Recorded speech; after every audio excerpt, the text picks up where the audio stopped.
विकास कुमार डांगी, इनका सवाल है विकास डांगी जी का सुलभ वाइनयार्ड, इसमें इन्होंने 395 के भाव पर पुरानी खरीद कर रखी है। 300 शेयर इनके पास हैं। काफी अब भाव नीचे घूम रहा है तो इनको चिंता हो रही है, क्या करें ये? हम खुद ही दुखी हैं, हमारा कवरेज है इस पे। देखिए ऐसा है कि जितना इन्होंने शुरुआत में अच्छी खबरें दी थी उतना ही अभी इनका कंपाउंडिंग सेल्स का कम हो गया है। एक अच्छी बात यही है कि गवर्नमेंट ऑफ महाराष्ट्र चाहती है कि इनके वाइनयार्ड्स जो हैं उनको प्रमोट किया जाए। अब मोर देन वाइन में भी वाइन टूरिज्म या जिसके लिए भी हो, मतलब वो प्रमोट किया जाए।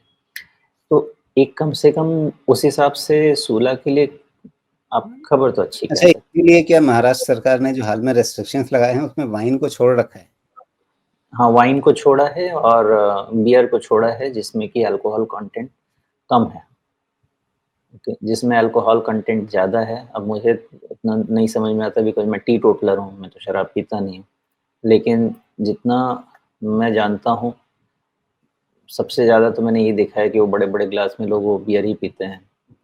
तो मेबी वो एक रेवेन्यू सोर्स हो सकता है और ऑफ़ कोर्स वाइन यार्ड्स हैं उनके यहाँ, तो इसलिए ये 2 का रीज़न हो सकता है।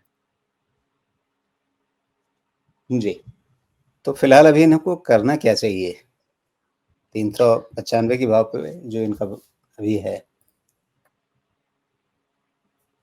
अ, मुझे लग रहा है ना सूला एक बार फिर से शायद मतलब जो होना था खराबी हो गई है। अब रिज़ल्ट पे ही डिपेंड करेगा, मैनेजमेंट तो ये बोल के गया था कि मार्जिन इस क्वार्टर से इम्प्रूव होंगे, ये सब होगा। थोड़ा-सा उनको सुनते रहिए और सूला समझने के लिए दिसंबर क्वार्टर के पहले बहुत ज़्यादा हम इसमें बात कर भी नहीं सकते बिकॉज़ इसका सीज़नैलिटी में सबसे ज़्यादा एक तो आपका ये मानसून वाला रहेगा, जिसमें अगर वाइन टूरिज़्म वगैरह के कारण अगर लोग वहाँ आते हैं। हालाँकि देखिए सूला के मैनेजमेंट ने ये भी कहा है कि पहले वो मोस्टली फ़ोकस करते थे प्रीमियम अ, कस्टमर्स, प्रीमियम प्रोडक्ट पे।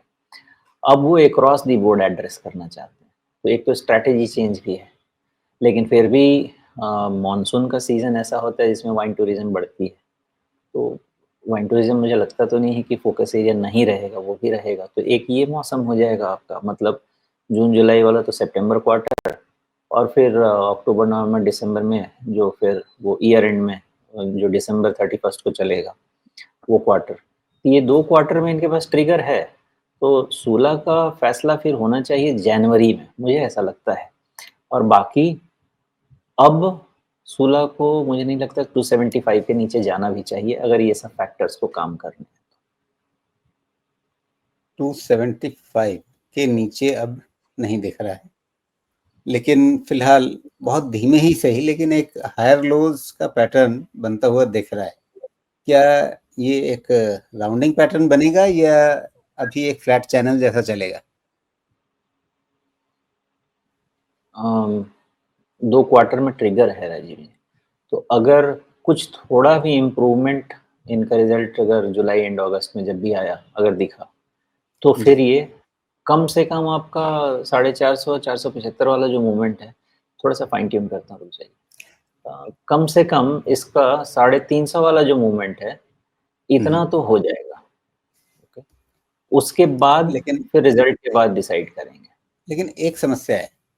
अ, इनकी जो सीज़नैलिटी दिखाती है, इनके क्वार्टरली नंबर्स के हिसाब से, कि मार्च तिमाही के बाद जून तिमाही इनकी हल्की ही रहती है। इम्प्रूवमेंट शुरू होगा उसके बाद जून तिमाही के बाद अगली तिमाही में और फिर फाइनली दिसंबर तिमाही में। दिसंबर तिमाही सबसे करेक्ट है ना? बढ़िया आएगी।